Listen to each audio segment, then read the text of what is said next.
BBOR Black Box Online Radio, coming to you from West Virginia. BlackBoxNed88 on Instagram for the bonus podcast. And just a quick reminder, every Monday is Zodiac Mondays. Wednesday is an Ask Me Anything. That's an AMA, so please drop your questions below for things that you would like discussed here on the show. And Friday is an Anything Goes. Any subject is fair game, mostly talking about true crime, serial killers, the Zodiac Killer, but any subject is welcome. All right, so please share some ideas in the comment section about what you would like to hear about on this channel, and let's get started. Okay, hello everybody. Today is Thursday. Welcome to the show. First, I would like to say thank you to everyone who checked out the extended series on the Long Island serial killer available here on this channel. And if you haven't heard any of those episodes yet, I would invite you to have a listen, weigh in the comments section, share some ideas that you have about the Long Island serial killer. And last week I did not do an episode on the disappearance of Donna Lass, but I wanted to do one this week to keep up with some of the momentum. And as I said at the beginning, I'm hoping that this will turn into a regular weekly episode going on for the next several weeks or months, just going to see where the clues take us. And this is also going to be counted as episode 2.5. It is the third episode in the series, but I think that we have to begin with some discrepancies, or begin with some clarification, rather. First, I'll begin by saying that Donna Lass went missing on September 6th of 1970 from the Lake Tahoe region. She was working at the Sahara Tahoe Hotel and Casino, and what happened after that, we do not know. It appears that there are no credible witness sightings of Donna Lass leaving the building where she was working at the nurse's station as she is the attending nurse at the Sahara Tahoe Hotel and Casino, and it also appears that no one saw her getting out of anyone's vehicle.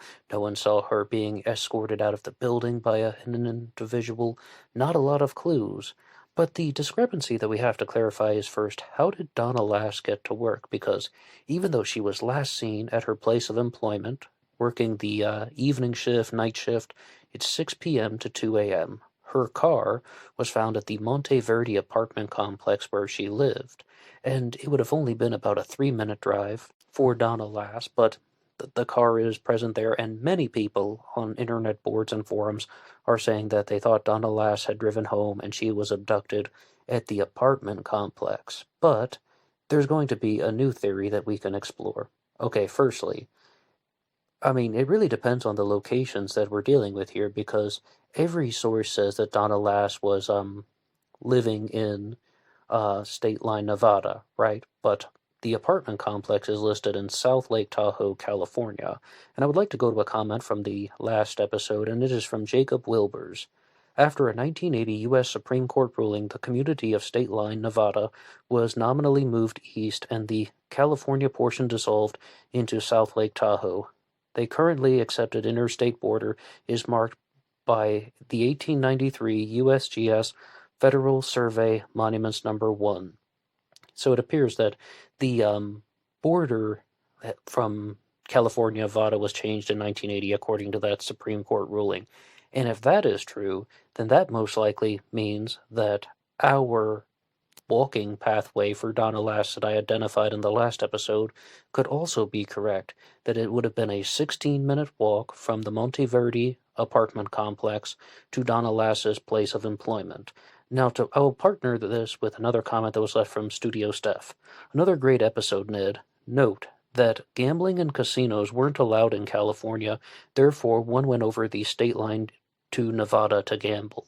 And in short, I think that that Supreme Court ruling where they moved the border of California and Nevada has been just left out of a lot of the major discussions on Donna Lass, because it's not the biggest detail, but all of these activities should have been taking place in Nevada, and the Sahara Tahoe Hotel and Casino is still there, but it has since been renamed numerous times.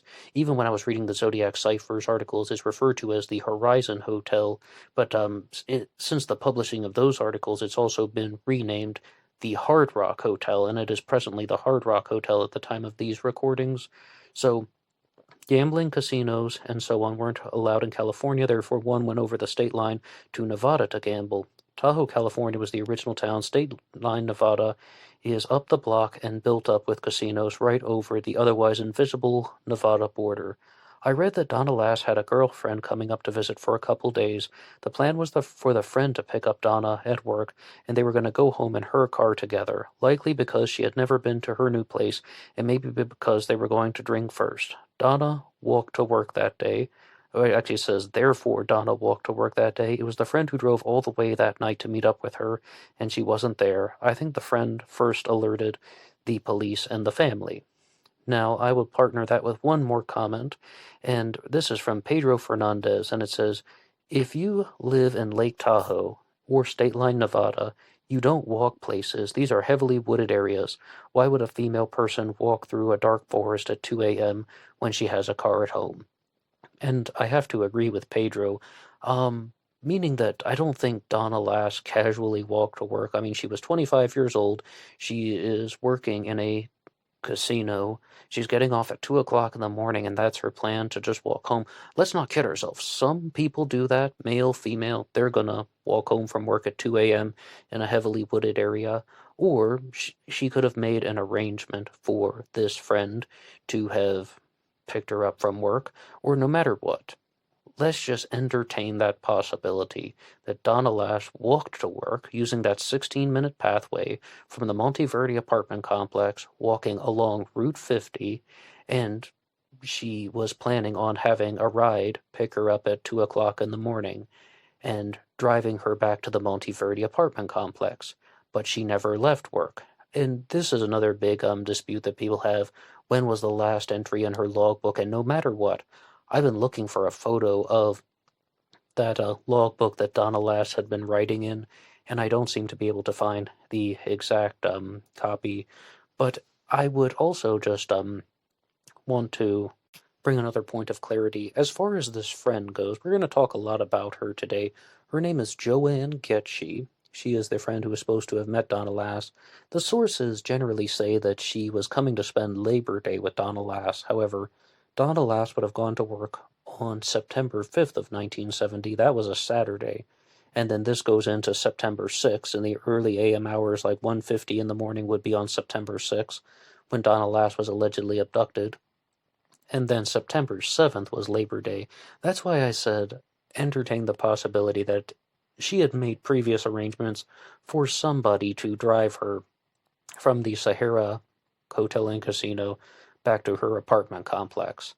Now, the next thing I would do is give a shout out to Charlie Rowing, who sent me a very big thread from Reddit nonetheless, and while I'm not the biggest fan of Reddit, there was something that caught my eye, and it wasn't even the original post, which perhaps, was the intended thing for me to respond to.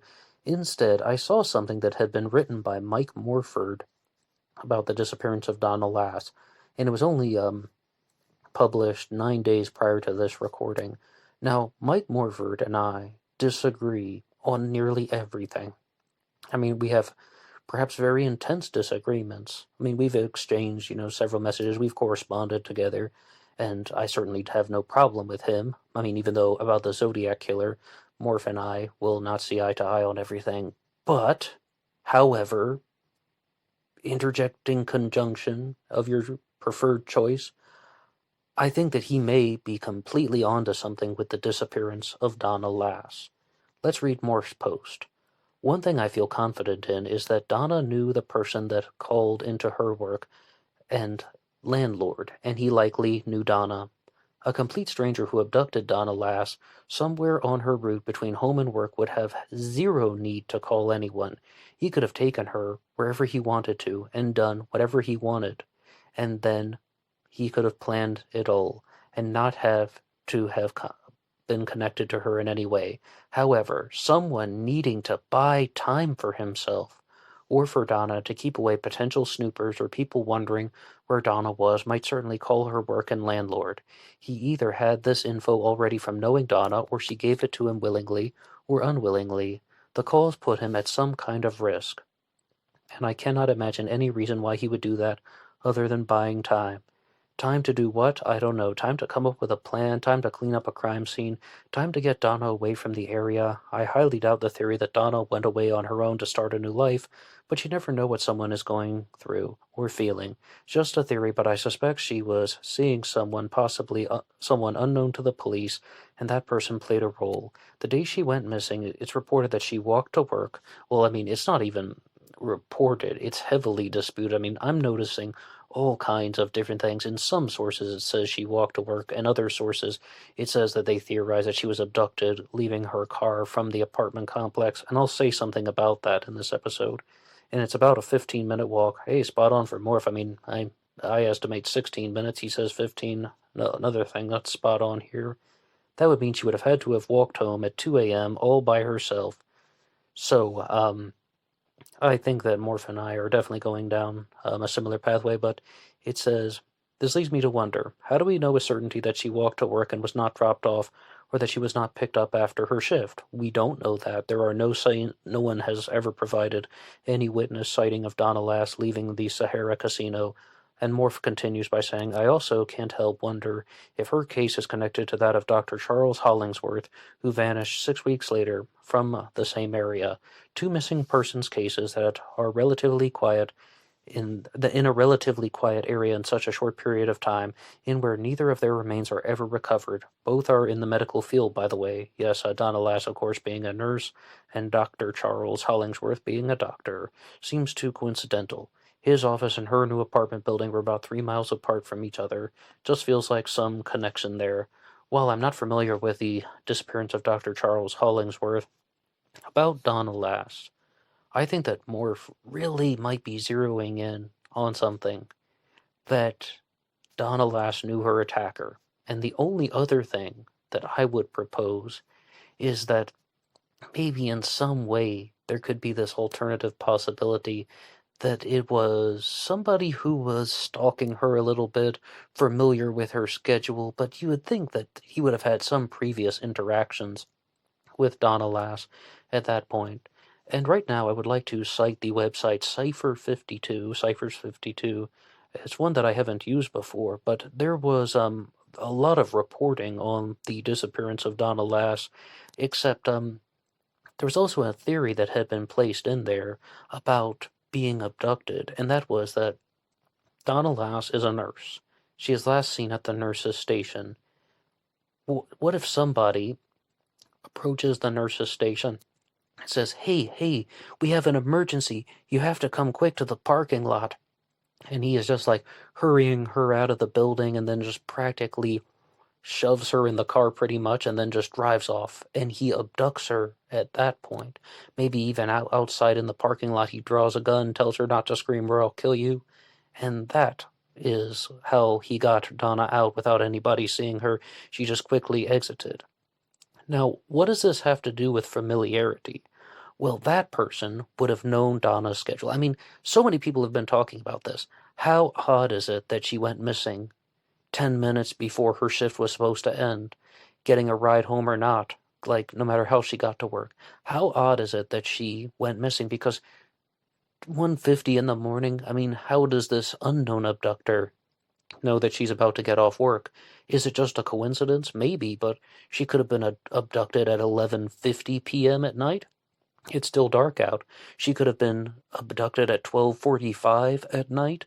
That would also be dark out. Why is it so close to her shift change? Well, because someone would be able to provide the excuse that, or they would, all the coworkers are going to think, oh, where's Donna? Oh, I guess she just went home. I mean, it's 1:53. She was off at 2 a.m. anyway. Oh, she must have just left. And I mean, even if there is something that is left behind, but that person could have hurried her out and pushed her into a car. And that's not my own original theory. That is something that I was reading online. But I would like to continue with the post that had been written by Ciphers 52, who put forward that theory, and this is at ciphers52.rsing.com. It is far from certain that Donna Lass knew her perpetrator, or that the perpetrator of this crime knew Donna Lass, but the following will explore reasons why this may be the case. Similar to the second and third crimes by the Zodiac killer, The disappearance of Donna Lass was again followed by a phone call from the supposed perpetrator. That's what Morph was talking about. After Donna Lass had disappeared, I talked about this in parts 1 and 2, that somebody called her place of employment and made a call to the landlord saying that Donna Lass had an emergency, but no such emergency existed. But unlike Blue Rock Springs and Lake Berryessa, this phone call didn't brag about the crime. It claimed that Donna had been called away. So, that is an enormous difference. There's no, I killed those 2 kids last year. Goodbye. I mean, like, all of that, like, it's just not present. If you go 1 mile east on the Columbus Parkway, you'll find 2 kids in a car. None of that. And this is showing direct familiarity with the victim that is also pointing away from the Zodiac killer. But what I think is much more revealing about these types of disappearances is that it really shows that someone put a certain amount of planning into this.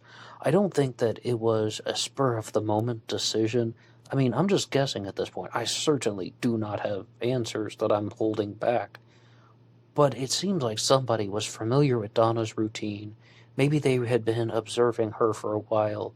Maybe this person had contemplated doing something to Donna, or maybe even another woman, and that day when Donna walked into work, hey, you didn't drive? Oh, yeah, I walked in today, and my friend Joanne's going to be coming later and picking me up, or anybody, a so-and-so is coming later to give her a ride, and they're going to give me a ride back, so that person knows that Donna Lass's car isn't going to be in the parking lot. And I was thinking about that one, and they would have known that her car wouldn't have been left behind. There was no car to have been left behind in the parking lot. Now, I'm not exactly sure how familiar her coworkers were with her vehicle. Like, my coworkers now, if they were to go out and try to find my car in the parking lot, they would have no idea. I don't know what kind of cars they drive either, because we just all walk in at different times. But it's highly possible, I mean, that her coworkers would know the color of her vehicle, the mark, like what kind of car it was.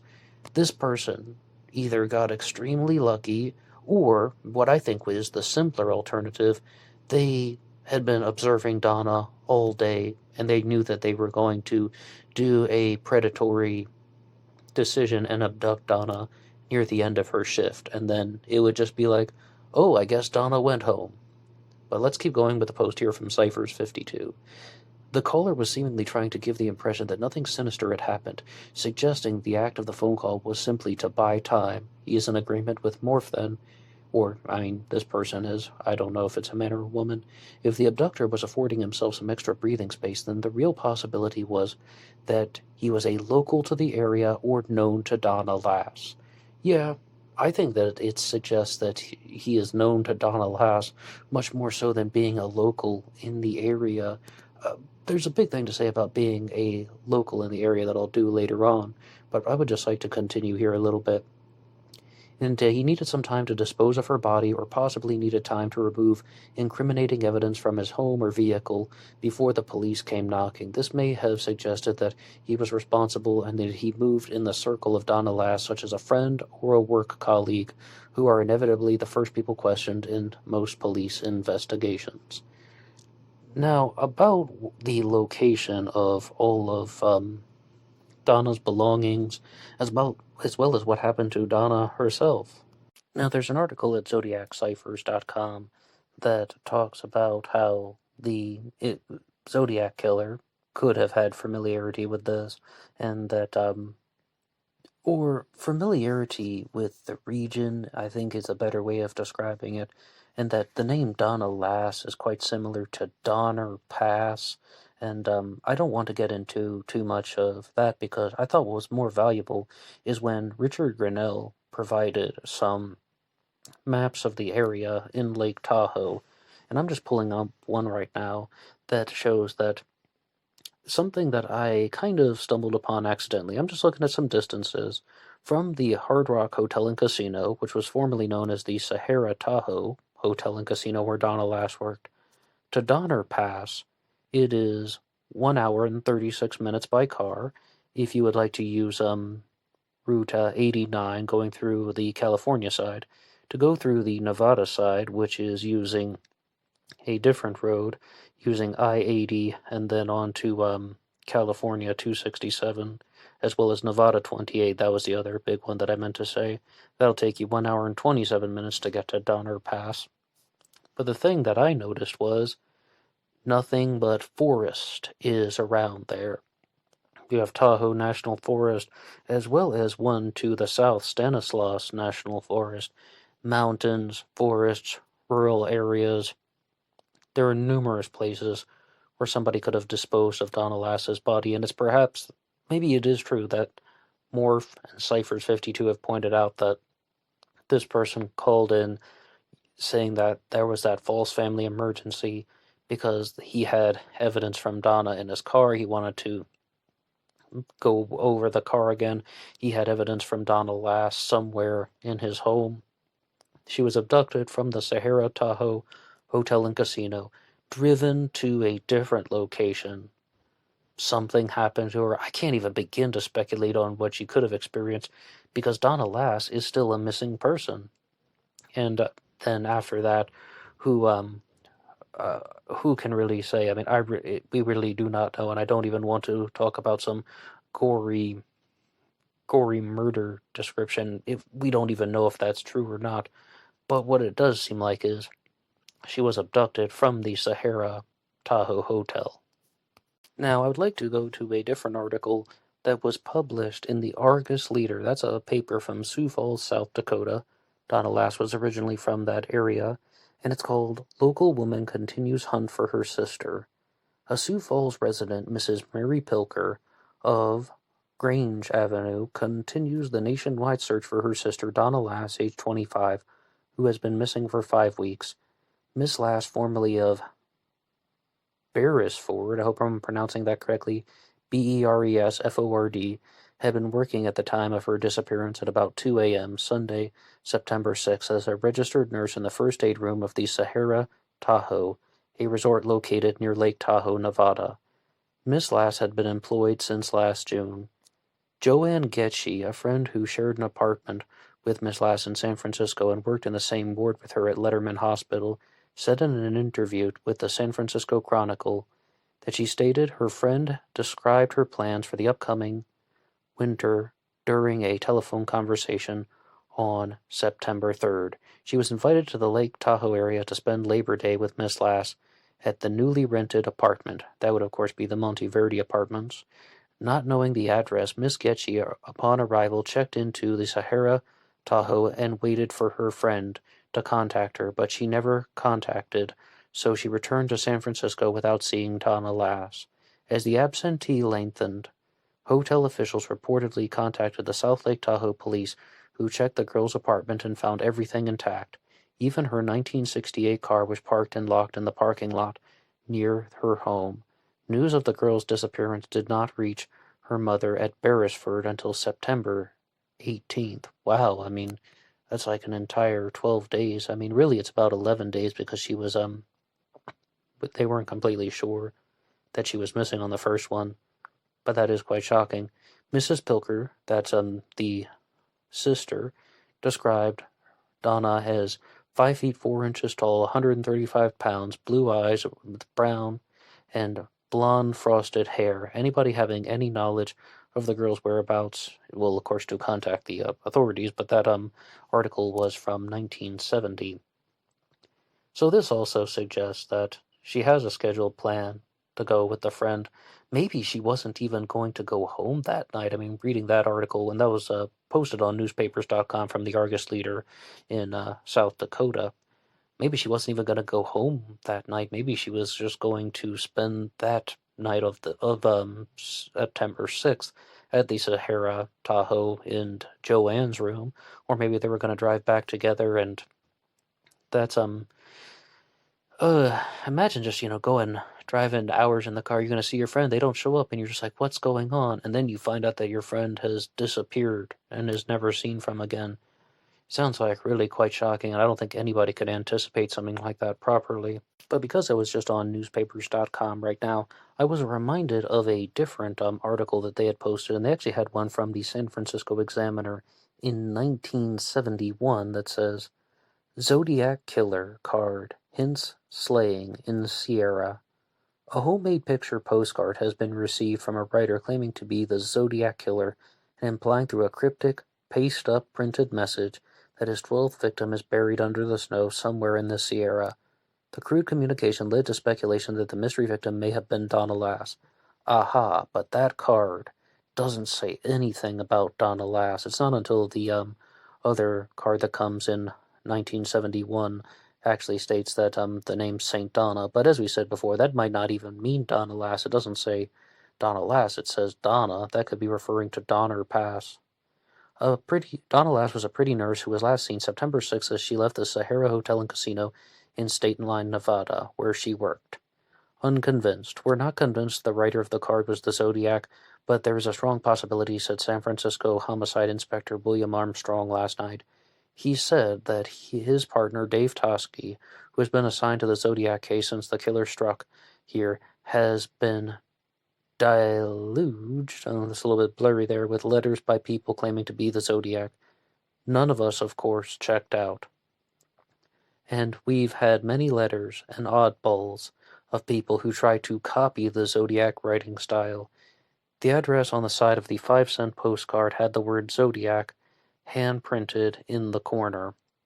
Well, as you can tell by the way I've been presenting this episode, I don't think that Donna Lass was a victim of the Zodiac Killer as of now. Instead, it seems more like an opportunistic perpetrator, somebody with homicidal tendencies. And I do mean that. This really does seem like a planned murder. It doesn't seem like a sexually related abduction where he was just planning to let Donna Lass go a couple hours later and it got out of control. No, absolutely not. Because Donna was abducted from someone who appears to have been monitoring her schedule very closely. And it could have been someone who had direct connection to her, just a coworker who knew she got off at 2 a.m. I mean, a casino, they're going to have many different people. Just somebody saw her walk into work and knew she didn't have a car. I mean, someone who knew that there wasn't going to be a very big trail, that people wouldn't see that car waiting in the parking lot, that people knew that Donna wasn't going to be there after 2 a.m., so they wouldn't be asking questions until hours later. And, I mean, how would any person be able to just resume normal life and, just are they going to go back to work at the Sahara Hotel and Casino the next day or something if they were intended to let her go? I think that that's highly unlikely. Instead, I think that this was a calculated murder, or that someone had been anticipating and contemplating murdering Donna for at least 8 hours. I mean, there are opportunistic perpetrators out there, and they function in a way in the sense that they know that they want to commit a murder, but the victim hasn't been pre-chosen, and they saw somebody who was perhaps going to be in a vulnerable place, or even more so, they thought that they weren't going to be vulnerable, that they could commit this crime and get away with it. And the sad thing is, that person was right. They did commit a crime, and they got away with it. I absolutely do not believe that Donna was planning to run away and start a new life? Absolutely not. She didn't bring anything from her apartment. They already said that. She had a friend coming to meet her. I mean, that is like one of the absolute worst times that somebody could have done that. I mean, she could have done it any other day. When Joanne Getchy is driving to see her, she's just going to run away and start a new life. I mean, Morph is right. We don't know what people are feeling. And of course, being clear, he doesn't think that Donna ran away either. Instead, he thinks that she was abducted by someone who had direct familiarity with her.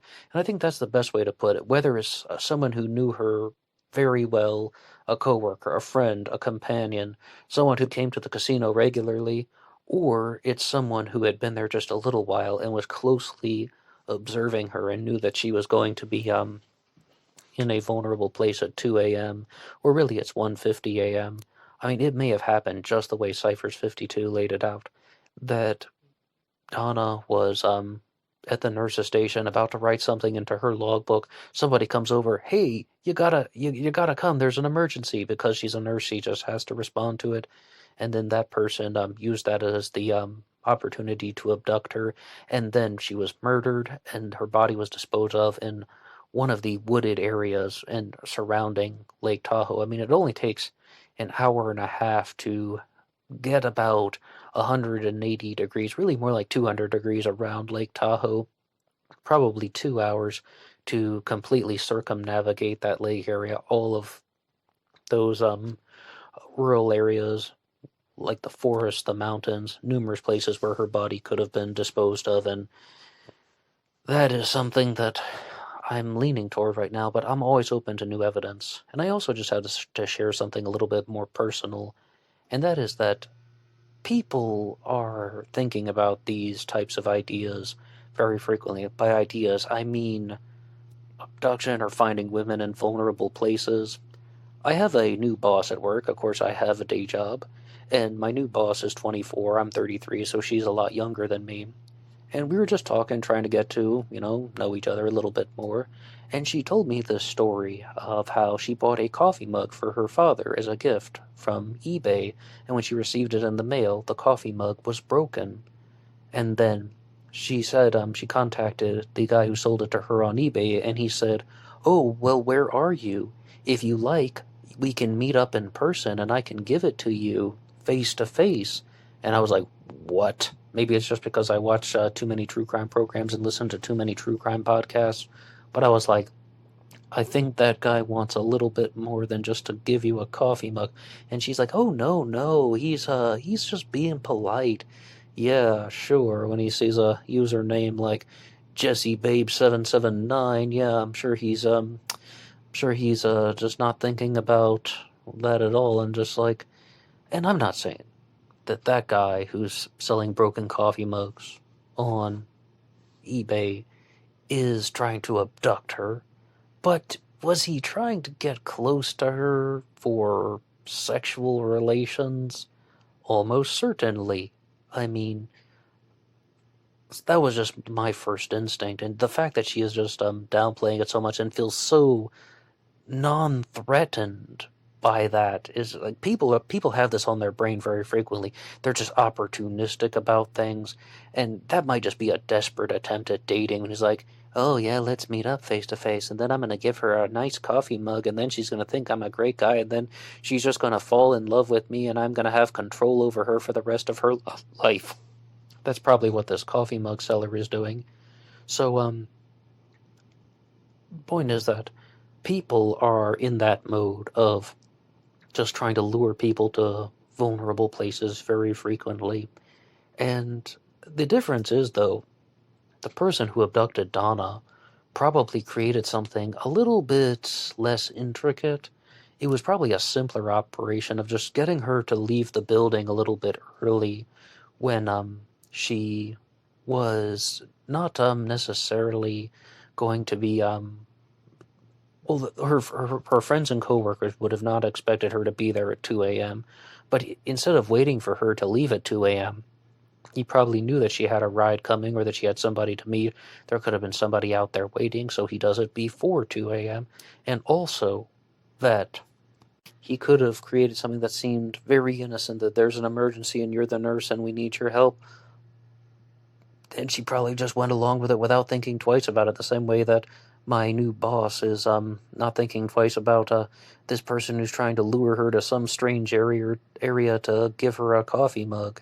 But to the credit of somebody like Donna Lass, I mean, she would have had no way of knowing that the emergency would have been faked. If that is indeed what happened, that was just a theory.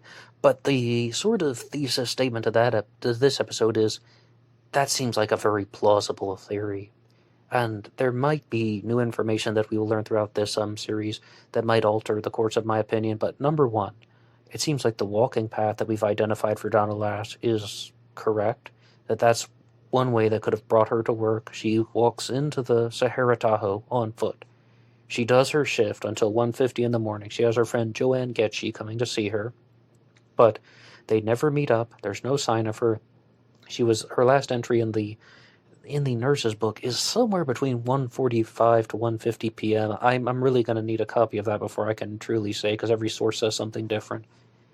Around 1:45 or 1:50, it's possible that somebody lured her out, abducted her, murdered her, and then discarded her remains in the wooded areas, the wooded mountainous areas surrounding Lake Tahoe. But what do you think happened to Donna Lass? And this would also dispel a lot of the Zodiac killer connections that people are trying to establish. And this is part of an ongoing series, so I just would like to say now's a good time to like and subscribe and follow along with this channel. If you'd like to keep up with this discussion, you can download the show for free at Black Box Online Radio, but it's at LaunchPad 1 under the same name, Black Box Online Radio. There's a link to that in the description box. There's also the Teespring page, AstroPsych 400, the other YouTube channel that I have hosted in the past, and then you can even catch me on Instagram for the bonus podcast. Until next time.